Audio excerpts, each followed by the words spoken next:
আমরা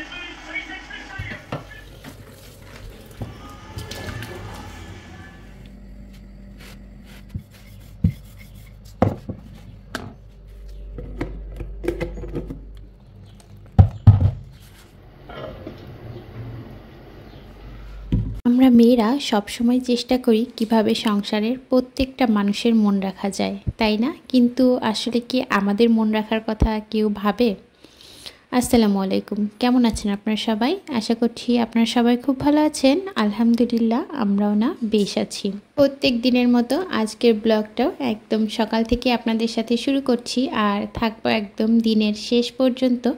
আশা করছি ভিডিওটি আপনাদের খুব ভালো লাগবে। সকাল সকাল উঠেই এই তো এদিক থেকে আমি কন্টেনারটা বের করে নিয়েছি, কারণ আমার আটা একদমই শেষ হয়ে গিয়েছে। তো আপনাদের ভাইয়া গতকাল রাতে আটার একটা প্যাকেট নিয়ে এসেছিল, মানে ওকে বলেছিলাম যে আটা শেষ, তো ও নিয়ে এসেছিল আটা। আর এখন এই তো আটাটা আমি আমার এই কন্টেনারটাতে রিফিল করে নিচ্ছি। আর এই তো সকাল সকাল উঠেই আজকে রুটি বানাবো। আর আপনাদের ভাইয়া ওই যে বললাম না, রুটি দিলে একটু বেশি খুশি হয়। তবে তাকে বলেছিলাম কেনা রুটির কথা, তো সে বলতেছে কেনা রুটি সে খেতে পারে না, তার অনেক কষ্ট হয়। এখন কি করা যাবে, আমার কষ্ট হলেও তাকে তো একটু বানিয়ে দিতেই হবে। আর হ্যাঁ, তার সুবিধার্থে আমাদেরও খাওয়া হয়। রুটিটা কিন্তু আমি অনেক বেশি পছন্দ করি, বিশেষ করে 2 বেলা রুটি হলে আমার তো আরও ভালো হয়। তো এই তো এদিক থেকে আমি আমার ওই যে কেটলিটাতে পানি গরম করে নিয়েছি। আর এখন আটার ভিতরে একটু লবণ দিয়ে দিলাম, তারপরে পরিমাণ মতো গরম পানি দিয়ে আমি গোলাটা গুলে নেব। আমি তো আটার কাইটা এভাবেই করি। আচ্ছা, আপনারা কে কীভাবে করেন বলেন তো? মাঝে মাঝে কিন্তু আমি সিদ্ধ করেও করি, মানে একেবারে চুলায় দিয়ে সুন্দর করে আটাটাকে সিদ্ধ করে যে করে সেটা করি। যখন ওই যে কখনো কখনো এই যে রাত্রেবেলা যখন রুটি বানিয়ে রাখা লাগে, তখন আমি ওইভাবেই করি। এতে করে বেশ অনেকটা সময় নরম থাকে রুটিটা। আর এটাতেও যে রুটি নরম থাকে না তা কিন্তু না, এটাতেও কিন্তু রুটি নরম থাকে। তবে আমার কাছে এভাবে রুটিটা খেতে বেশি ভালো লাগে, মানে খুব বেশি নরম হয় না। যখন আটার কাইটা একদম সিদ্ধ করে নেই তখন না অনেক বেশি নরম হয়ে যায়, তো সেটা আমার খেতে খুব একটা ভালো লাগে না। তবে আপনাদের ভাইয়া আবার এটা অনেক বেশি পছন্দ করেন। আর এই তো আমার বাসায় তো ওই যে আছেই, এক একজনের এক এক ধরনের চাহিদা। আমার ছেলেটা দুধ কর্নফ্লেক্স হলে বেশি পছন্দ করে, আপনাদের ভাইয়া আবার রুটি পছন্দ করে। আর এই তো আমি যেটা হবে সেটা দিয়েই চলে যায়, কোনো সমস্যা নেই। তবে শুধুমাত্র একটু ভাতটা খুব কম পছন্দ করি, মানে বিশেষ করে সকালবেলাটা ভাত খেতে আমার একটুও ভালো লাগে না। ওই যে 1 কাপ চা খেলেই আমার হয়ে যায়। এখন যেহেতু রুটি বানাচ্ছি, তো আমার জন্য বানিয়ে নিচ্ছি। আর এই তো এদিক থেকে আমি চাও বসিয়ে দিচ্ছি। আজকে একটু মশলা চা খাবো, তো ওদিক থেকে কিছুটা এলাচ আর একটা তেজপাতা সুন্দর করে ধুয়ে পানির ভিতরে দিয়ে দিলাম। ওই পানিটা খুব ভালো করে ফুটে উঠলেই চা পাতিটা দিয়ে দেব। আর এই তো এদিক থেকে আমি রুটিগুলো ভেজে নিতেছি। আমার প্রিয় আপু ভাইদেরকে একটা পুরনো কথা স্মরণ করিয়ে দেই। আপনারা যারা আমার ভিডিওটা দেখা শুরু করেছেন বা এই পর্যন্ত দেখে এসেছেন কিন্তু একটা লাইক দিতে ভুলে গিয়েছেন, প্লিজ একটা লাইক দিয়ে ভিডিওটা দেখা শুরু করবেন। আপনার একটা লাইকই কিন্তু আমার ভিডিওটাকে অনেক মানুষের কাছে পৌঁছে দিতে পারে। ওদিক থেকে ওই তো চার পানিটাও ফুটে উঠেছে। আর এখন আমি চা পাতি দিয়ে দিচ্ছি। ওই যে আমার কাছে সব সময় এক ধরনের খেতে ভালো লাগে না, মাঝে মাঝে একটু খাবারের ভিতরে বা রান্নার ভিতরে ভিন্নতা আনলে কিন্তু বেশ ভালোই লাগে, খারাপ লাগে না। এদিক থেকে আমি একটু তাড়াতাড়ি করছিলাম, কারণ আপনাদের ভাইয়াকে এই তো রুটিগুলো দিয়ে দেব আর ওকে একটু ডিম ভেজে দেব। আর গতকালকের একটু তরকারি আছে, তো সেটা দিয়ে দেব, মোটামুটি তাতে তার হয়ে যাবে। আর এই তো এদিক থেকে আমি এখন চা করে নিচ্ছি। আর ওদিক থেকে ওই চুলায় কিন্তু আমার দেখতেই পাচ্ছেন রুটিটাও সেকা হচ্ছে। আর এদিক থেকে আমি আবার চলে গিয়েছিলাম আপনাদের ভাইকে একটু হেল্প করতে। হয় কি প্রত্যেক দিন রাত্রেবেলা করেই আমি ওর পানির বোতলগুলো ভরে রাখি, যেহেতু প্রচুর পরিমাণের পানি খায়।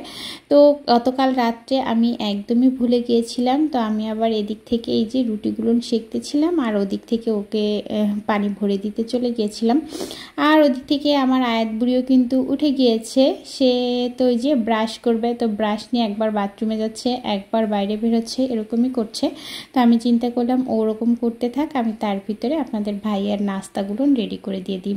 ওদিক থেকে আপনাদের ভাইয়ার নাস্তা রেডি করে কিন্তু আমি দিয়ে দিয়েছি। আর এই তো এদিক থেকে আমাদের খাবার দাবারগুলোও রেডি করে নিয়েছি, মানে আমার আর ছেলের জন্য।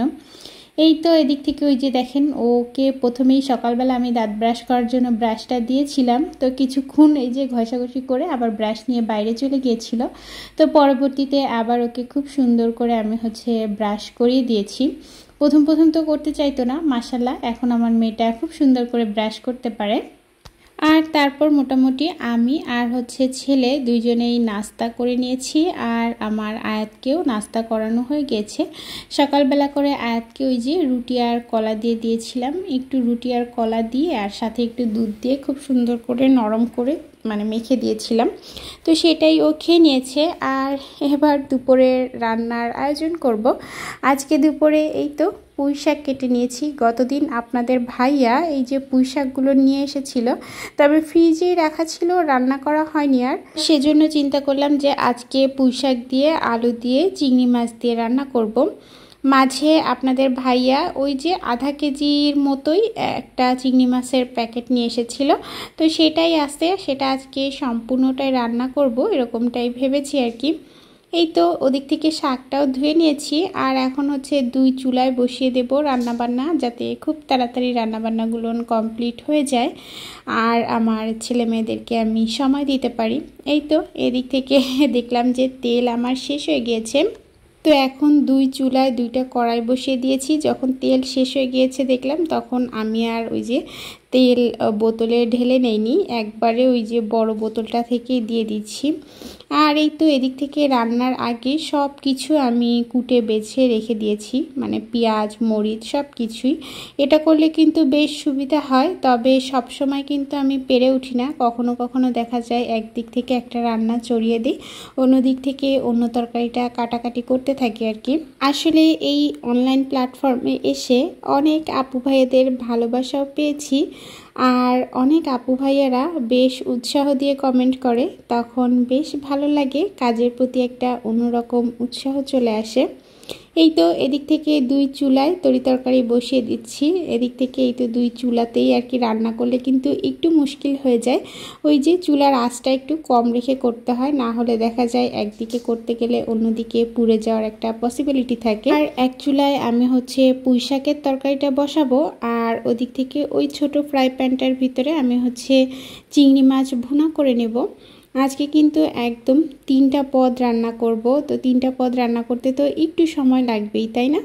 তো কোটা বাছা থাকলে খুব তাড়াতাড়ি কিন্তু কাজগুলো করে ফেলা যায়। এদিক থেকে এই যে দুটার ভিতরে আমি চিংড়ি মাছ যেটা ভুনা করব সেটাতেও একটু রসুন বাটা দিয়ে দিলাম, আর যেটাতে শাকটা রান্না করব তার ভিতরে একটু রসুন বাটা দিয়ে তারপরে এই যে মাছগুলো আমি আগে থেকেই কুটে ধুয়ে একদম পরিষ্কার করে রেখেছি, তারপরে পরিষ্কার করে রাখা চিংড়ি মাছগুলো দিয়ে দিলাম। আর ওদিক থেকে আমার আয়াত আর জিসান আজকে বাসায়, তো ওরা দুইজনই আর কি খেলাধুলা করছে, টিভি দেখছে। আমি আবার একটু রান্না করছিলাম আর একটু ফাঁকে ফাঁকে যে ওদেরকে দেখে আসছিলাম, ওদের সাথে একটু কথা বলে আসছিলাম, এই আর কি। আসলে ওই যে হয় না, মা পাশে থাকলে কিন্তু অনেক ভালো লাগে। আমারও ছোটোবেলায় যখন আমার আম্মু আমার পাশে থাকতো, আমার নাকি খুব বেশি ভালো লাগতো, আমি অনেক বেশি হাসি খুশি থাকতাম। আমার বাচ্চাগুলোও ঠিক সেরকম হয়েছে, যতক্ষণ তাদের পাশে বসে থাকি সব ঠিক আছে, যেই তাদের পাশে থেকে চলে যাই তখনই শুরু হয়ে যায় কান্নাকাটি। দিক থেকে এই তো দুইটা ফ্রাই প্যানের ভিতরেই আমি একটু হলুদের গুঁড়া, একটু ধনের গুঁড়া আর পরিমাণ মতো লবণ তো দিয়েই দিয়েছি। আর এরপর মশলাটা যাতে পুড়ে না যায় সে কারণে আমি একটু পানি দিয়ে নিলাম। আর এবার পানি দিয়ে খুব সুন্দরভাবে আমি কষিয়ে নেব। আর চিংড়ি মাছ যেটাতে ভুনা করব সেটাতে কিন্তু আমি ওই যে একদম গুঁড়া মরিচ দিয়েই ভুনা করব, মানে শুকনা মরিচ যেটাকে বলে। আর এদিক থেকে লাল শাকের ভিতরে আমি হচ্ছে কাঁচামরিচ দেবো। তো সামান্য হালকা একটু শুকনো লঙ্কার গুঁড়ো দিয়েছিলাম যাতে করে আর কি কালারটা একটু ভালো থাকে।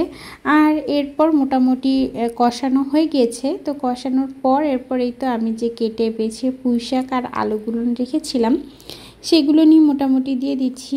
আর ওদিক থেকে চিংড়ি মাছটা যে ভুনা করব তার ভিতরে কিন্তু মাছগুলো দিয়েই খুব সুন্দরভাবে কষিয়ে নিচ্ছি। আর চিংড়ি মাছ কিন্তু খুব বেশি কষানো বা ভাজার দরকার পড়ে না, কারণ তাহলে দেখা যায় কি চিংড়ি মাছটা অনেক বেশি শক্ত হয়ে যায় আর কি, রাবারের মতো হয়ে যায়, কেমন যেন খেতে একটু ভালো লাগে না। আর এই তো চিংড়ি মাছটা আমার খুব সুন্দরভাবে কষানো হয়ে গেছে। এবার আমি হচ্ছে একদম ঝোলের জন্য একটু পানি দিয়ে দেব, একদম গামাখা গামাখা রাখবো, এতে করে মাছ ভুনাটা খেতে অনেক বেশি টেস্টি হয়। আর হ্যাঁ, আমার প্রিয় আপু ভাইয়েরা, আমার ভিডিওগুলো যদি আপনাদের ভালো লেগে থাকে তাহলে কিন্তু আমার চ্যানেলটার সাথেই থেকে যেতে পারেন খুব বেশি ভালোবেসে। এদিক থেকে এই তো আমার চিংড়ি মাছটা খুব সুন্দর করে কষিয়ে নিয়েছি। এখন আমি হচ্ছে ঝোলের পানি দিয়ে দিলাম। আর একটা কথা কি, সবার যে সবার সব কিছু ভালো লাগবে তা কিন্তু না। আপনার যেটা আমার চোখে ভালো লাগছে অন্য আরেকজনের সেটা ভালো নাই লাগতে পারে, তাই না?